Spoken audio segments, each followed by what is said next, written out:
Well, we've had a slight drama in the build-up to the Mini FR60 final. Off of turn number 3, Nahil El Gahoudi has just lost the back end of the kart and has just pulled it back onto the track and has managed to get going again. That's a real frustration for the Spanish driver. I think there probably is the Moroccan flag, I think I might have noticed on the side pods there. But Luca Doyon starts from pole position. Nahil El Gahoudi is going to have to do the work from the back end of the field as the 840 from Victory Lane was due to start on the outside of the front row.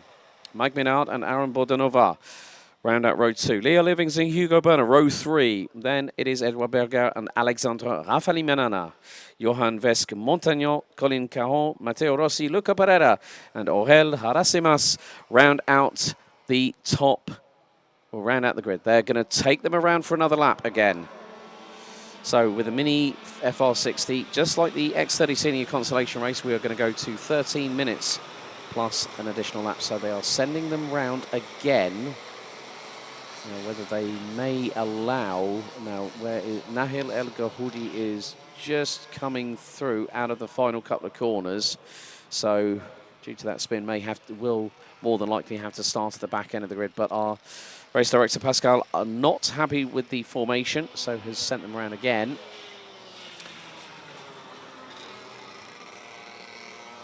They're making their way through out of turn number 7 and into turns 8 and 9. There's Nahil El Gahoudi in the 840 for Victory Lane. Now making his way back through into turn number 3. He's going to be very, very careful. Makes it through. Oh, that could have been twice that might have happened just then. Very, very close indeed for the 840.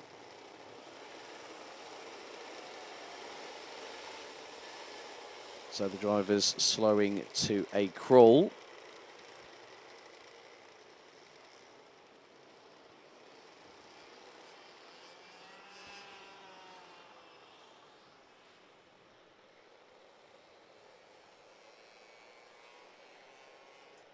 So El Gahoudi at full pace, trying to catch up to the rest of the field as they're now coming down the back straightaway.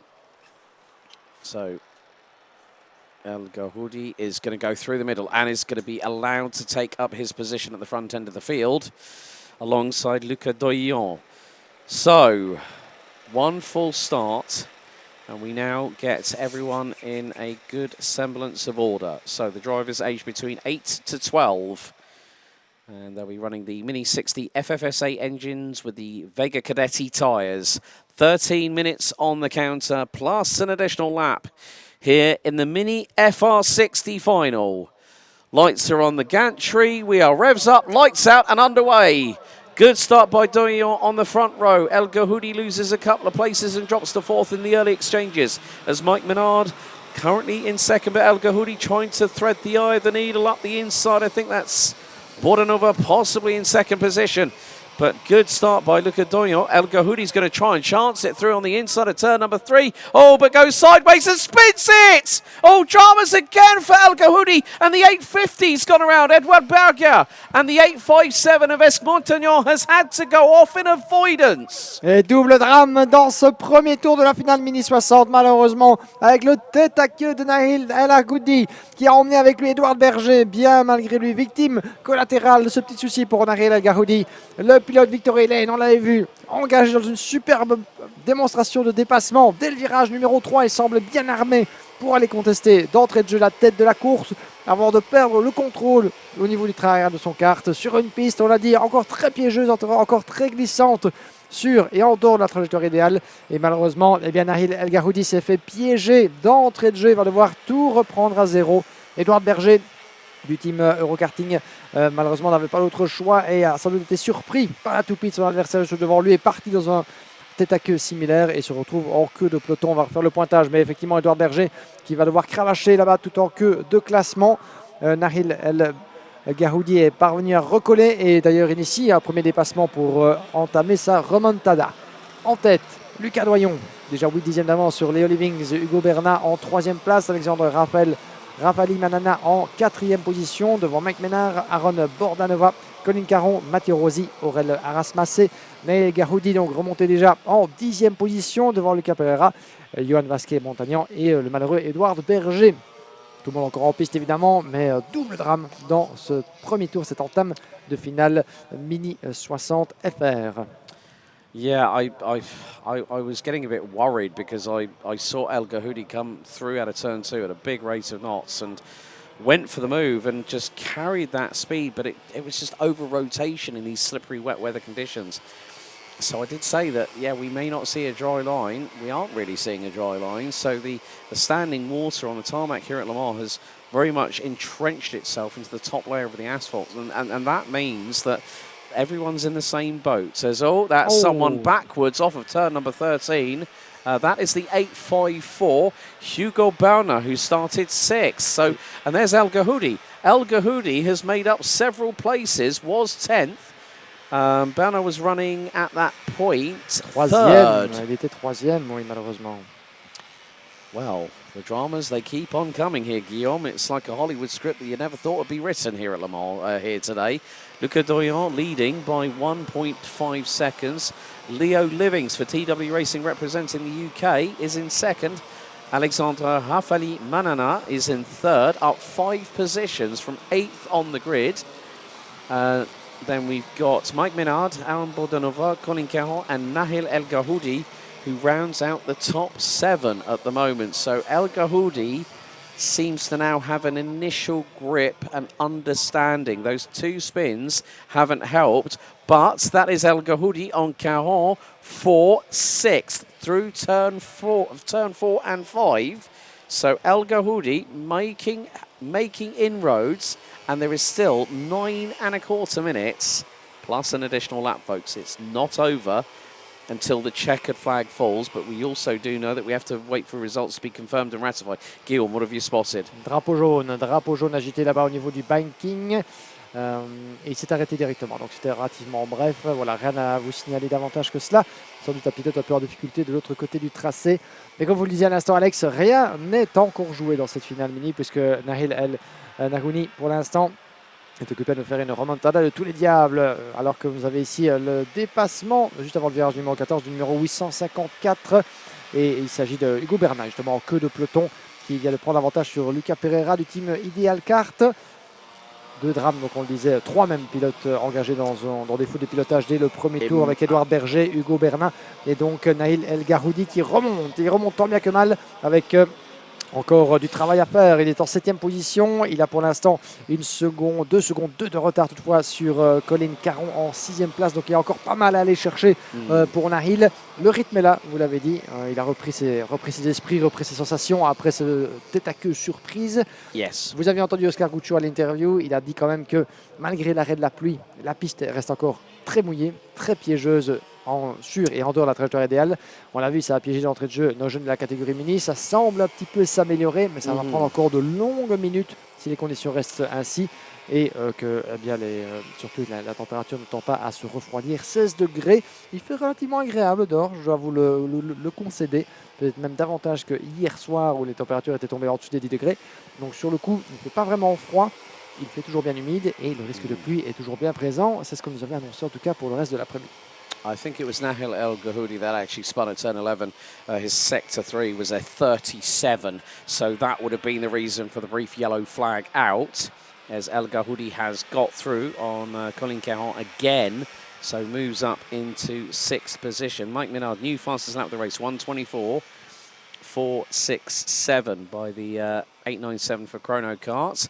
Oh, very, very close battle between the 8th. I think that they're coming out of the final corner. That's the battle for 7th and 8th. That was actually Johan Vesk Montagnon and Hugo Berner battling away. That's more opportunities for the drivers over the course of the next 6 3/4 minutes plus an additional lap of this circuit here at Le Mans.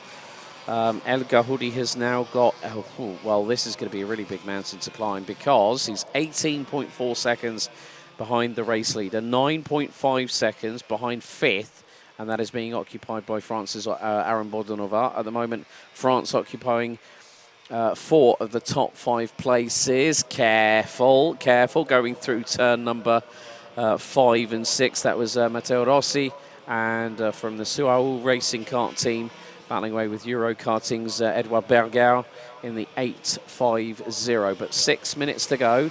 Leaders now coming through the final few corners. And still, Luca Doyon doing exactly what he needs to do. Lead from the front, lights out, blinkers on. And away he goes. Yes, and don't worry about anyone else behind you unless they start closing you down. But Leo Livings was over half a second slower than the race leader. So at the minute, it is looking pretty stabilised at the moment, I would say here, Guillaume, because you've got Luca Doyon 1.7 seconds ahead. Et attention derrière, ça va changer demain. Avec la deuxième place qui passe dans les mains de Alexandre Rafali Manana devant Leo Livings. Et voilà, ça peut toujours changer, on le disait. C'est un peu, on va dire, une récurrence qu'on a vue depuis l'entame de ces finales au vu des conditions difficiles. La lutte pour la victoire, si vous nous rejoignez maintenant, n'a pas toujours été aussi disputée qu'on a pu l'avoir lors des manches qualificatives et des super manches disputées en conditions sèches, on le rappelle. C'est un peu le prix à payer pour quand la pluie s'invite bien malgré nous pour la conclusion d'un week-end de compétition aussi intense. La lutte pour la victoire a vu en tout cas certains des pilotes parvenir à tirer leur épingle du jeu. Et effectivement, un des jeunes pilotes au volant de châssis cosmique là-bas qui est allé bien jouer les tondeuses à gazon à l'extérieur du virage numéro 3. Vous ne le voyez pas, mais il parvient à reprendre sa place sur le circuit. Lucas Pereira, le pilote portugais, le 859. Vous le voyez voilà, à l'écran. Merci beaucoup à la réalisation. Donc on le disait, les leaders qui sont parvenus de manière générale à se bâtir des écarts très conséquents pour eh bien, cruise, comme on dit, à parvenir à rejoindre l'arrivée sans beaucoup trop de difficultés. C'est la bataille pour les premiers accès, les places pour la deuxième, la troisième position sur le podium et le top 5 qui nous ont valu jusqu'ici une très belle foire d'empoigne entre certains des protagonistes. C'est le cas encore ici pour cette finale mini-FR. Leo Livings et Alexandre Rafali Manana engagés dans une grosse bagarre pour les premiers accès. Et nous sommes ici avec le 894, donc justement Alexandre Rafali Manana passé en deuxième position devant Leo Livings et son casque blanc. Rien n'est joué entre ces deux-là qui sont séparés à peine par quelques mètres avec encore 4 minutes et un tour jusqu'au drapeau à damier. Également dans le reste du classement, nous avons Mick Ménard en 4e place, 3 dixièmes derrière. Voilà qui va être assez intéressant. Même si les écarts pour l'instant, bien, je pense que c'est Mick Ménard que nous avions juste derrière Alexandre Rafali Manana. Autant toutes mes excuses, Leo Livings est passé bien devant. Il a 1 seconde 4 de retard sur le leader, mais il a creusé un écart de 14 secondes. Voilà, je vais reprendre mes esprits. Je crois que c'est la fin qui commence un petit peu à titiller mon estomac et me fait perdre un petit peu les pédales. Du moment que je ne vois pas flou, je me dis que je suis toujours bien en vie. Mais Alexandre Rafali Manana qui conserve cette 3e place, il a peu d'espoir à ce rythme d'aller chercher la 2e au vu de l'écart conséquent que Leo Livings s'est créé. Et il va devoir résister au retour de Mick Ménard, le 897. Vous le voyez qui élargit sa trajectoire, qui tente de montrer aussi à son adversaire: je suis toujours bien là dans tes échappements. Gare à toi, ne t'endors pas sur tes lauriers puisque je vais te mener la vie dure jusqu'au drapeau à damier. Yeah, the thing was Mike Menard was very hard on the brakes and nearly, could have had a little bit of a slide if the back axle locked up, and that could have been drama for both him and Rafali Manana in 3rd place. But it is a case of just, it's those millimetres, it's those inches of, travel on the throttle. You were talking about throttle modulation earlier on and pedal modulation, including the brakes. So that's very, very crucial. But Leo Livings is starting to bring that gap down. 1:24.880 was Leo Livings' last lap.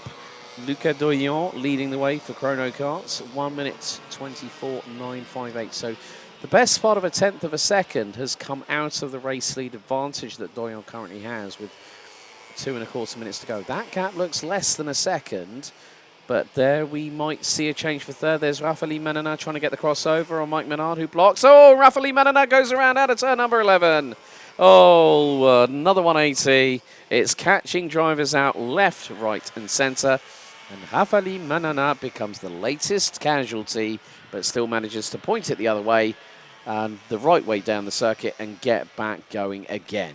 Eh bien voilà, petite surprise là-bas pour Alexandre Rafali Manana qui était bien parti, le pensait-on, pour résister à Mick Ménard et aller chercher cette 3e place. Mais le drapeau jaune est brandi puisque tête à queue pour le jeune pilote Victory Lane au niveau du banking. Oui, c'est aussi un problème avec Alexandre Rafali Manana qui avait des problèmes avec du traction ici dans le circuit au Mans. Oui, tout à fait, problème de traction pour Rafael Manana. Donc étonnant, sachant que les conditions tendent a priori à s'améliorer sur la trajectoire idéale. Et le voilà qui commet une petite erreur alors qu'on s'approche de la conclusion de cette finale mini FR. Pas de chance pour Alexandre qui a vu donc McMenard en profiter pour creuser l'écart avec Aaron Bordanova qui est passé en 4e position.